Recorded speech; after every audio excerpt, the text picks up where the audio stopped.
Hello everyone, it's me John once again I am come back to you. এই মুহূর্তে আমি দাঁড়িয়ে আছি বাংলাদেশের দ্বিতীয় প্রাচীনতম এবং তৃতীয় বৃহত্তম বিশ্ববিদ্যালয় রাজশাহী বিশ্ববিদ্যালয়, যেটি নির্মাণ করা হয়েছিল 6 জুলাই 1953 সাল। আপনারা দেখতেই পাচ্ছেন, এই হচ্ছে বাংলাদেশের দ্বিতীয় প্রাচীনতম এবং তৃতীয় বৃহত্তম বিশ্ববিদ্যালয়ের ফ্রন্ট গেট, সামনের গেট। তো এখন আমরা চেষ্টা করব এই রাজশাহী বিশ্ববিদ্যালয়ের ভিতরে যে রাজশাহী বিশ্ববিদ্যালয়ের কিছু তথ্য এবং রাজশাহী বিশ্ববিদ্যালয়ের কিছু বিশেষ চিত্র আপনাদের মাঝখানে উপস্থাপন করার।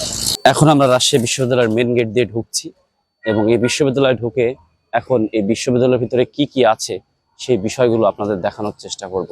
তো রাজশাহী বিশ্ববিদ্যালয়ের মেন গেট দিয়ে ঢোকার শুরুতে আমরা দেখতে পাচ্ছি খুব সুন্দর একটি পরিবেশ এবং চারপাশ দিয়ে অনেক গাছপালা, হুইচ ইজ লাইক গার্ডেন। এবং এই সামনে আমরা দেখতে পাচ্ছি রাজশাহী বিশ্ববিদ্যালয়ের প্রশাসনিক ভবন এবং আমরা এই সাইডটা দেখতে পাচ্ছি যে রাজশাহী বিশ্ববিদ্যালয়ের যে সিনেট ভবন এবং সিনেট ভবনের সাথে যে সিনেট ভবনের মাঠ, সেই মাঠটা আমরা দেখতে পাচ্ছি। তো এখন আমরা চেষ্টা করব রাজশাহী বিশ্ববিদ্যালয়ের ভিতরে যে রাজশাহী বিশ্ববিদ্যালয়ের ভিতরে কি কি আছে তার ইতিহাস এবং ভিডিও চিত্র আপনাদের মাঝখানে তুলে ধরবার। এখন আমি দাঁড়িয়ে আছি রাজশাহী বিশ্ববিদ্যালয়ের সেই প্রশাসন ভবনের সামনে। যেই চিত্রটা আপনারা সবসময় ফেসবুক কিংবা ইউটিউবে দেখে থাকেন, এটাই বাংলাদেশের তৃতীয় বৃহত্তম বিশ্ববিদ্যালয় রাজশাহী বিশ্ববিদ্যালয়ের প্রশাসন ভবন। যে বিশ্ববিদ্যালয়টি 753 একর জমির উপরে অবস্থিত এবং এই প্রশাসন ভবনের সামনেই আপনাদেরকে দেখানোর চেষ্টা করব সেই ঐতিহাসিক সুবর্ণ জয়ন্তী যে টাওয়ার, যেটি মিনাল হক বানিয়েছিলেন ইস্পাত এবং লোহার সমন্বয়ে। আমরা চেষ্টা করব এখন এই সুবর্ণ জয়ন্তী আপনাদের মাঝে উপস্থাপন করার এবং এই সুবর্ণ জয়ন্তী 25 লক্ষ টাকা খরচা করে এই সুবর্ণ জয়ন্তী নির্মাণ করা হয় এবং যেটির উন্মোচন করা হয় 2003 সালে।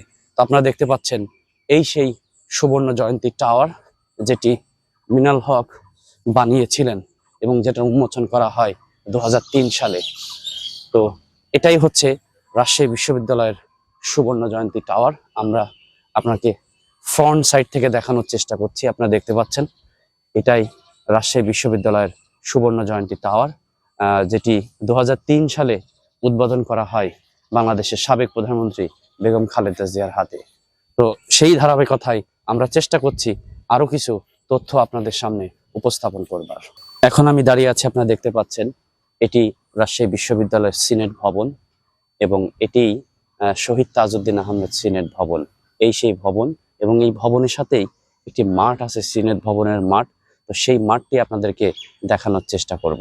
এখন আমি দাঁড়িয়ে আছি রাজশাহী বিশ্ববিদ্যালয়ের সিনেট ভবনের পাশে যে মাঠটি এবং এই মাঠটির সাথেই মুক্তিযুদ্ধ স্মারক রয়েছে। আমি দেখানোর চেষ্টা করছি এই সেই স্মারক, যে স্মারকটি রাজশাহী বিশ্ববিদ্যালয়ের ছাত্র যে সংসদ ছিল, ছাত্র সংসদের 88 এবং 89 যেই ব্যাচ ছিল তাদের হাতেই এটা নির্মাণ করা হয় 1990 সালে। এখন আমি দাঁড়িয়ে আছি রাজশাহী বিশ্ববিদ্যালয়ের সেই ঐতিহাসিক প্যারিস রোডে, যে রোডটাকে প্যারিস রোড বলা হয় বিকজ অফ এই রোডটা দেখতে অনেকটা সেই ফ্রান্সের প্যারিসের মতো লাগে, যার কারণেই এই রোডটাকে প্যারিস রোড বলা হয়।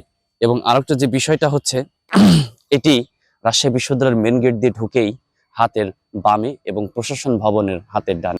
প্যারিস রোডের সাথেই রাজশাহী বিশ্ববিদ্যালয়ের শহীদ বুদ্ধিজীবী স্মৃতি ফলকটি আছে। তো সেটি এখন আপনাদেরকে ক্যামেরাতে দেখানোর চেষ্টা করব। আমার সামনেই দেখতে পাচ্ছেন এটি রাজশাহী বিশ্ববিদ্যালয়ের শহীদ বুদ্ধিজীবী স্মৃতি ফলক, যেটি প্রশাসন ভবনের সাথেই এবং প্যারিস রোডের সাথেই। তো আপনারা দেখতে পাচ্ছেন এটাই রাজশাহী বিশ্ববিদ্যালয়ের শহীদ বুদ্ধিজীবী স্মৃতি ফলক এবং ওখানে আপনারা দেখতেই পাচ্ছেন সেই শহীদদের এবং বাংলাদেশের 1971 সালে যে সমস্ত মানুষ শহীদ হয়েছিলেন তাদের আর্কিটেকচার সেখানে দেওয়া আছে এই ফলকে। তো আমরা এখন চেষ্টা করব আরো কিছু তথ্য আপনাদের মাঝখানে উপস্থাপন করবার। এখন আমি দাঁড়িয়ে আছি রাজশাহী বিশ্ববিদ্যালয়ের পরিবহন মার্কেটের সামনে। বেসিক্যালি পরিবহন মার্কেটটা রাজশাহী বিশ্ববিদ্যালয়ের প্রশাসন ভবনের পিছনে এবং এখানে পরিবহন মার্কেট কেন বলা হয়, যে বিশ্ববিদ্যালয়ের যে বাসগুলো সেই বাসগুলোই এই পাশে রাখা হয়, যার কারণে এই জায়গাটাকে পরিবহন মার্কেট বলা হয় কিংবা এই জায়গাটাকে পরিবহন মার্কেট নামেই সবাই চিনে থাকে। আরেকটি রিজন আছে এখানে আমার আসার, সেটা হচ্ছে আপনারা দেখতে পাচ্ছেন এই সেই বিশ্ববিদ্যালয়ের লাইব্রেরি, কেন্দ্রীয় গ্রন্থাগার। তো আমরা লাইব্রেরির পেছন সাইডটা থেকেই লাইব্রেরির সামনের দিকে যাওয়ার চেষ্টা করব এবং সেই সাথে দেখানোর চেষ্টা করব যে এই লাইব্রেরির যে গার্ডেন এবং যে পরিচর্যা। লাইব্রেরির পেছনের সাইডেই কিন্তু রাজশাহী বিশ্ববিদ্যালয় সাংবাদিক সমিতির একটি কক্ষ আছে, আপনারা দেখতে পাচ্ছেন সামনেই। যে রাজশাহী বিশ্ববিদ্যালয় সাংবাদিক সমিতি, যে বিশ্ববিদ্যালয় ঘিরে যে সকল সাংবাদিকরা আছেন তারা এখানেই বেসিক্যালি বসে থাকেন কিংবা এখানেই তারা তাদের কর্মকাণ্ড করে থাকেন। তো আমরা এখন যেখানে হাঁটছি এটি হচ্ছে রাজশাহী বিশ্ববিদ্যালয়ের লাইব্রেরি। তো আমরা চেষ্টা করব রাজশাহী বিশ্ববিদ্যালয়ের লাইব্রেরিটা সামনে থেকে আপনাদেরকে দেখানোর। বিশ্ববিদ্যালয়ের শিক্ষার্থীদের পড়াশোনা এবং গবেষণার জন্যই 1964 সালে নির্মাণ করা হয় এবং এই লাইব্রেরিতে বলা হয় আনুমানিক 3.5 লক্ষের অধিক বই আছে।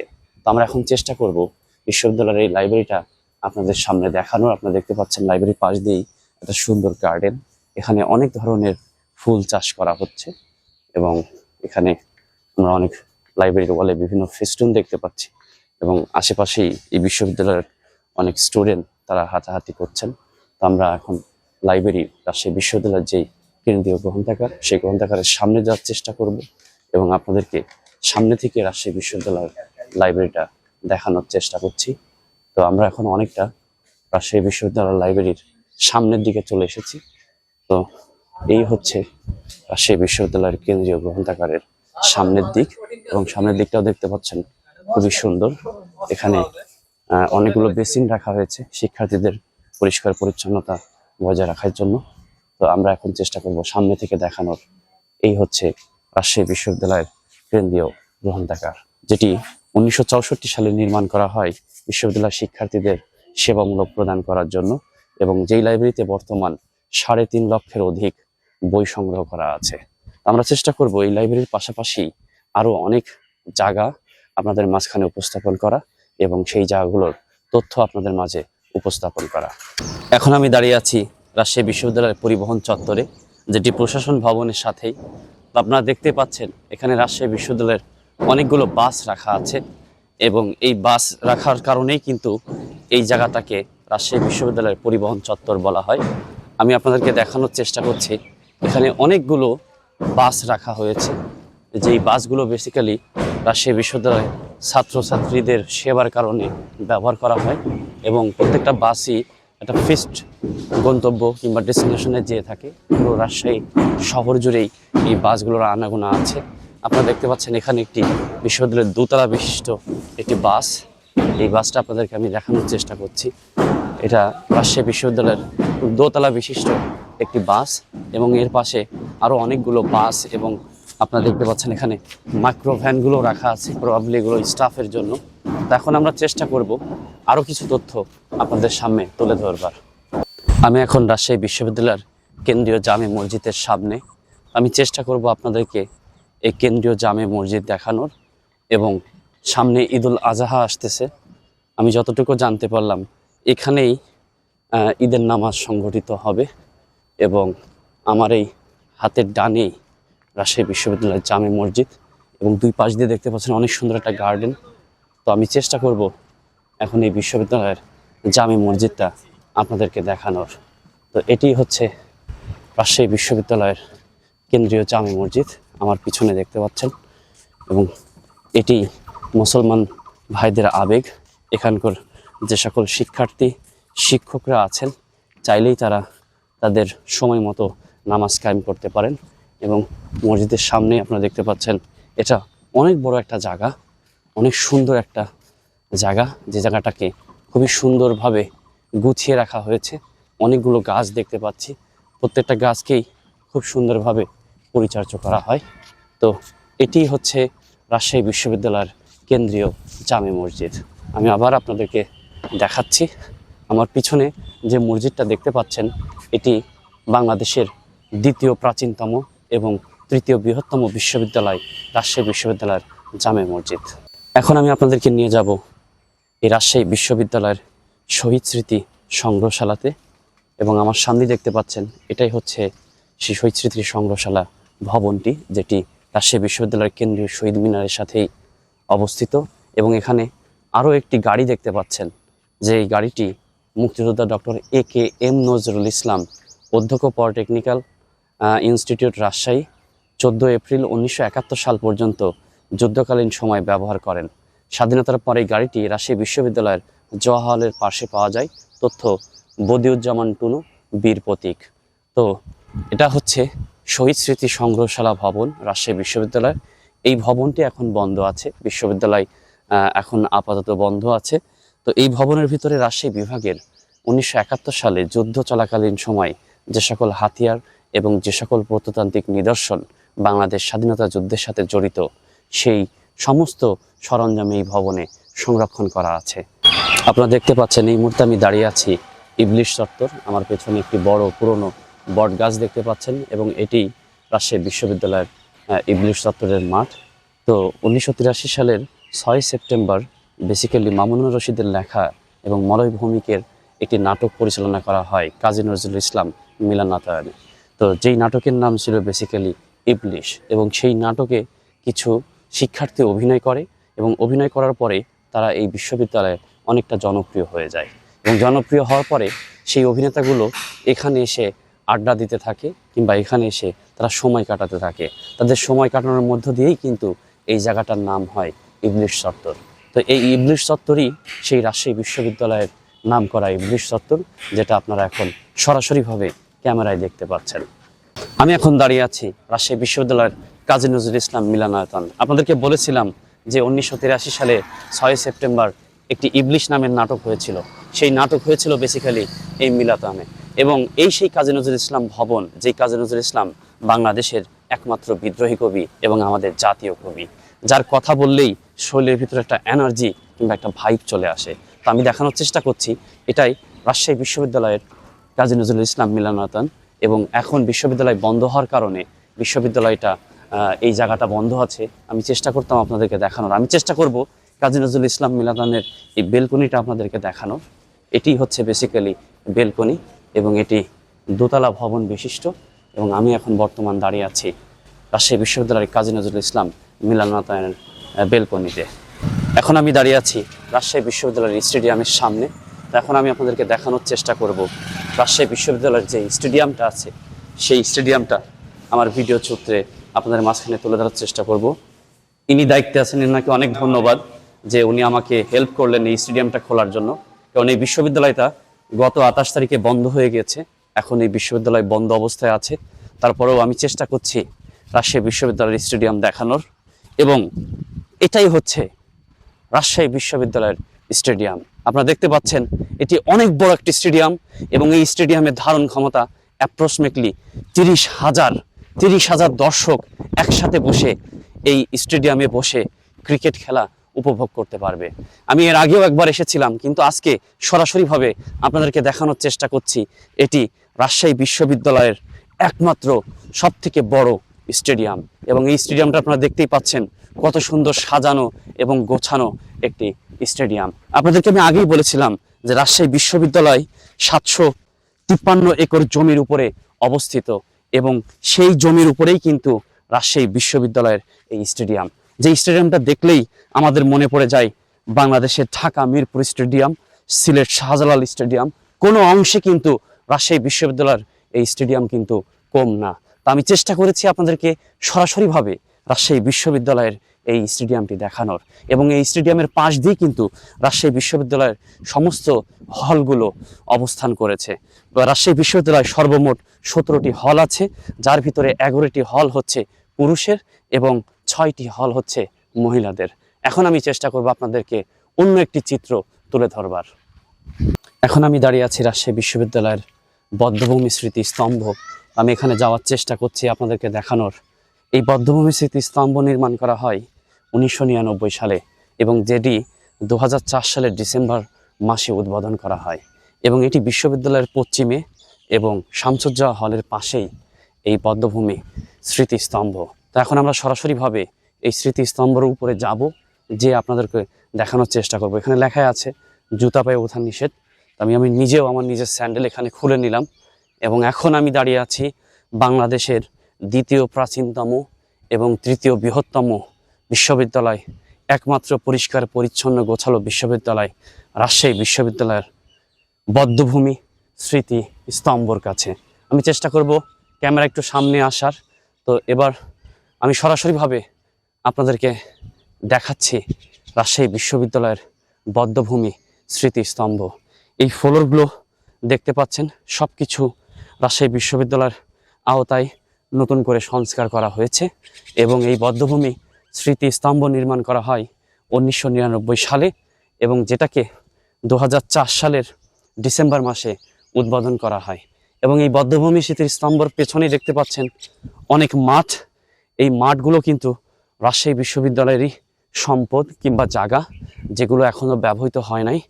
এবং এই স্মৃতিস্তম্ভর পাশ দিয়ে আমরা দেখতে পাচ্ছি ছোট ছোট গার্ডেন, যে বাগানগুলো।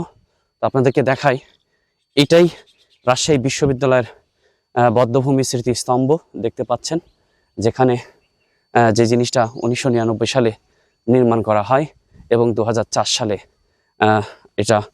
এটা উদ্বোধন করা হয়। তো এটি রাজশাহী বিশ্ববিদ্যালয়ের পশ্চিম দিকে এবং শামসুজ্জোহা হলের পাশেই। তো আপনাদেরকে বলেছিলাম যে এই বিশ্ববিদ্যালয় সর্বমোট 17টি হল আছে। সেই 17টি হলের ভিতরেই অন্যতম হল হচ্ছে শামসুজ্জোহা হল, এবং সেই হলের পাশেই কিন্তু এই বধ্যভূমি স্মৃতিস্তম্ভ নির্মাণ করা হয়েছে। তো এখন আমরা সরাসরি রাজশাহী বিশ্ববিদ্যালয়ের চারু ও কারুকলা বিভাগে আপনাদেরকে নিয়ে যাব, যেখানে চারু ও কারুকলার যে ধরনের আর্টিস্ট আছেন এবং তাদের যে ভাস্কর্য আছেন, সেই ভাস্কর্য আপনাদের মাঝখানে তুলে ধরার চেষ্টা করব। এখন আমি দাঁড়িয়ে আছি রাজশাহী বিশ্ববিদ্যালয়ের চারু ও কারুকলা বিভাগের সামনে, এবং এখন আমি আপনাদেরকে দেখানোর চেষ্টা করব এই চারু এবং কারুকলার ভিতরে যে ভাস্কর্য এবং তাদের যে সংস্কৃতি, আকার আকৃতি, সেগুলো এখন আপনাদেরকে দেখানোর চেষ্টা করব। তো বেসিক্যালি 1978 সালের 29শে ডিসেম্বর কিছু সংখ্যক ছাত্র এবং শিক্ষকের সমন্বয়ে এই চারু ও কারুকলা বিভাগ নির্মাণ করা হয়।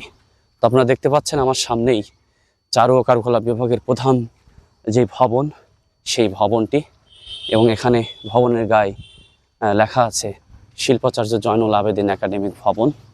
এবং এই ভবনের পিছনেই চারু ও কারুকলার কিছু ভাস্কর্য আছে, কিছু নির্মাণ আছে, যেই জিনিসগুলো এখন আমি আপনাদেরকে দেখানোর চেষ্টা করব। এটি রাজশাহী বিশ্ববিদ্যালয়ের অনেকটা শেষের দিকে, উত্তর দিকে, একদম শেষের দিকে, এবং এরপরেই রাজশাহী বিশ্ববিদ্যালয়ের সীমানা শেষ।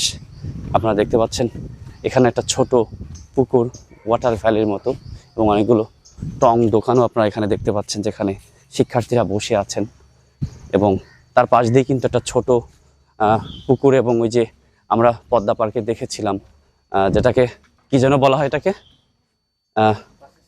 বাঁশের সাঁকো, বাঁশ দিয়ে নির্মাণ করা। এবং এই যে আমরা চারুকলা বিভাগের পিছনের দিকে এসেছি, এখানে এসে আমরা দেখতে পাচ্ছি কিছু ভাস্কর্য নির্মাণ করা, যেগুলো এই চারুকলা বিভাগের বিভিন্ন শিক্ষক এবং শিক্ষার্থীর হাতে নির্মাণ করা। আপনারা দেখতে পাচ্ছেন কিছু ফলক চিত্র দেখতে পাচ্ছেন, এগুলো সব নির্মাণ করা। ওখানে আমরা একটা ভাস্কর্য দেখতে পাচ্ছি, যেগুলো এই চারুকলা বিভাগের শিক্ষার্থীদের হাতে নির্মাণ। ওখানে আমরা একটা মঞ্চ দেখতে পাচ্ছি, যেটা চারুকলা বিভাগের মঞ্চ, যেখানে শিক্ষার্থীদের মিলনায়তন হয়ে থাকে। এখন সরাসরিভাবে চারু ও কারুকলা বিভাগের যে ভাস্কর্য মঞ্চ কিংবা ভাস্কর্য স্থান, সেখানে আপনাদেরকে আমি নিয়ে যাওয়ার চেষ্টা করছি। তো আপনারা দেখতে পাচ্ছেন আমার সামনে এখানেও কিছু ভাস্কর্য রাখা আছে, যেগুলো এখানকার শিক্ষার্থীদের নির্মাণ। তো এটা হচ্ছে রাজশাহী বিশ্ববিদ্যালয়ের চারু ও কারুকলা বিভাগের ভবনের পেছনে, এবং এখানে কিন্তু এই ভাস্কর্য নির্মাণ করা হয়। আপনারা দেখতে পাচ্ছেন এখানে আমরা সেই জাপানিজ চাইনিজ একটা ফলক দেখতে পাচ্ছি, এটা এই ফলকটা দেখতে পাচ্ছি। তো এবং তার পাশে আমরা এখানে একটি বিল্ডিং দেখতে পাচ্ছি, একটি ভবন, যার ভিতরে শিক্ষার্থীরা ছবি এঁকে থাকেন কিংবা ভাস্কর্য নির্মাণ করে থাকেন। এবং এর পাশেও আমরা দেখতে পাচ্ছি অনেকগুলো ভাস্কর্য। আপনারা দেখছেন অনেকগুলো ভাস্কর্য এখানে আছে, যেগুলো সব এখানকার শিক্ষার্থীদের নির্মাণ, শিক্ষকদের নির্মাণ, শিক্ষক শিক্ষার্থীর সমন্বয়ে এই ভাস্কর্যগুলো নির্মাণ করা হয়েছে। আপনারা দেখতে পাচ্ছেন এখানে সেই টেবিল রাখা আছে, সেই বেঞ্চ রাখা আছে, যেগুলোর উপরে রেখেই এখানে দেখতে পাচ্ছেন এই যে চিত্রকলার একটি টেবিল, এখানে শিক্ষার্থীরা বেসিক্যালি তাদের বোর্ডগুলো রেখে ছবি এঁকে থাকেন। তো এটা দেখতে পাচ্ছেন এটিও একটি ভবন, যেই ভবনের ভিতরে কিংবা ভবনের সামনে শিক্ষার্থীরা ছবি এঁকে থাকে। তো আপনারা দেখতে পাচ্ছেন এদিকে অনেকগুলো ছোট ছোট ভাস্কর্য, উপরে নিচে সব জায়গায় আপনারা ভাস্কর্য দেখতে পাচ্ছেন। এবং আপনারা দেখতে পাচ্ছেন এই যে এইখানটায় একজন পথিক, আমি চেষ্টা করব ক্যামেরার সামনে থেকে আপনাদেরকে দেখানোর, ক্যামেরাম্যান আসতেছে। তো এখানে দেখতে পাচ্ছেন এখানে একটা ইন্টারেস্টিং ভাস্কর্য, যে একজন পথিক তার পিঠে করে বস্তা টানতেছে, এবং এখানে আরেকজন পথিক, প্রবাবলি কোনো বাচ্চা হবে, সে বসে আছে। আরেকটা ভাস্কর্য আমরা দেখতে পাচ্ছি যে একজন ছেলে এবং মেয়ে উভয় একসাথে বসে আছে, হয়তোবা ভালোবাসার একটি চিত্র ফুটিয়ে তোলা ধরা হয়েছে। এখানে আরেকটি ভাস্কর্য আমরা দেখতে পাচ্ছি যে একজন মানুষ, হয়তোবা সাঁওতাল কিংবা গারো ধর্মের কেউ হবে, যে বসে ড্রাম বাজাচ্ছে, এবং আরও অনেকগুলো ভাস্কর্য এখানে আমরা দেখতে পাচ্ছি। এখানে এটাকে এই এরিয়ার রাউন্ড যে গোল এরিয়াটা, এখানে হয়তোবা শিক্ষার্থীরা বসে থাকে এবং তারা ভাস্কর্য নির্মাণ করে এখানে হয়তোবা তারা রেখে থাকে। এবং আপনারা দেখতে পাচ্ছেন এখানে আরও অনেক ভাস্কর্য এখানে আছে। তো আপনাদেরকে আমি দেখানোর চেষ্টা করছি যে এই যে দেখুন, রাজশাহী বিশ্ববিদ্যালয়ের চারু ও কারুকলা বিভাগের ভাস্কর্য, এবং আরও দেখতে পাচ্ছেন, সমস্যা নেই, আরও দেখতে পাচ্ছেন যে এখানে এই যে দেখেন একটা হিন্দু ধর্মী একটি ভাস্কর্য, যেখানে সেই সাপ, সম্ভবত প্রবাবলিটাকে সেই মনসা দেবীকে স্মরণ করে এটা নির্মাণ করা। আমরা আরও দেখতে পাচ্ছি এখানে একটি শিশু বসে আছে, এখানে একটি শিশু শুয়ে আছে। তো আরও কিছু ভাস্কর্য আমি আপনাদেরকে দেখানোর চেষ্টা করছি। তো এখানে আরও কিছু ভাস্কর্য রাখা আছে। এই ফ্লোরটা অনেক পিচ্ছিল, ক্যামেরাম্যান দেখে আসো। এখানে দেখতে পাচ্ছেন বৃদ্ধ বয়স্ক মানুষগুলো এখানে বসে তাদের যে কথোপকথনের যে ব্যাপারগুলো, সেই ব্যাপারগুলো ভাস্কর্যের মাঝে ফুটিয়ে তোলা হয়েছে। এবং এখন আমরা চেষ্টা করব সরাসরিভাবে আরও কিছু ভাস্কর্য আপনাদের মাঝখানে উপস্থাপন করার। এই জায়গাগুলো ভিজে গেছে, যেখানে পিচ্ছিল হয়ে গেছে, এই সাইডটা দেখতে পাচ্ছেন, এখানেও শিক্ষার্থীরা বসে তারা ভাস্কর্য নির্মাণ করে। ওখানেও কিছু ভাস্কর্য রাখা আছে। তো এখন আমি আপনাদেরকে একটা ইন্টারেস্টিং ভাস্কর্য দেখাবো, যে এই ভাস্কর্যটা অনেক প্রাচীন একটি ভাস্কর্য। এবং আমি যখন 2015 সালে এখানে আসি, এই ভাস্কর্যের সাথে আমার একটা ছবি ছিল। আপনারা দেখতে পাচ্ছেন একজন বৃদ্ধ চাচা, উনি ভিক্ষা করতেছেন, একজন বৃদ্ধ মানুষ, উনি ভিক্ষা করতেছেন। তো এটা একটা অনেক প্রাচীন ভাস্কর্যের মধ্যে অন্যতম একটি ভাস্কর্য। আরও কিছু ভাস্কর্য আপনাদেরকে দেখানোর চেষ্টা করছি, যে এই যে দেখুন, এখানে অনেকগুলো ভাস্কর্য এখানে কিন্তু রাখা আছে, অনেকগুলো ভাস্কর্য, যেগুলো এই চারু ও কারুকলা বিভাগের শিক্ষার্থী এবং শিক্ষকের হাতের নির্মাণ করা। তো এইখানে আরেকটি ভাস্কর্য নির্মাণের একটি ভবন আমরা দেখতে পাচ্ছি, এবং এই ভবনের উপরেও বেশ কিছু ভাস্কর্য আমরা দেখতে পাচ্ছি। তো এখানে আমরা দেখতে পাচ্ছি পেছনে একজন মানুষ, উনি কাজ করতেছেন। তো আমরা জিজ্ঞাসা করব ওনাকে, এক্সকিউজ মি স্যার, আপনি কি নির্মাণ করতেছেন, বানাচ্ছেন? উনি একটি নতুন ভাস্কর্য বানাচ্ছেন, আপনারা দেখতে পাচ্ছেন। আমি দুঃখিত, আপনি কাজ করছিলেন। তো এই হচ্ছে, উনি একজন প্রবাবলি শিক্ষক হবেন এখানকার, যিনি এই ভাস্কর্য নির্মাণ করছেন, নতুন একটি ভাস্কর্য নির্মাণ করছেন। তো ওই সামনেটাও কিছু ভাস্কর্য আছে, আপনাদেরকে দেখানোর চেষ্টা করব। এইখানটাতে একটি ভাস্কর্য দেখাচ্ছে। এটা এই সমস্ত ভাস্কর্য কিন্তু এই বিশ্ববিদ্যালয়ের শিক্ষক এবং শিক্ষার্থীদের হাতেই নির্মাণ করা। এখানে একটি ভাস্কর্য অলরেডি ভেঙে গিয়েছে, অনেকটা ভাঙা। তো এই সাইডটাও আমরা কিছু ভাস্কর্য দেখতে পাচ্ছি।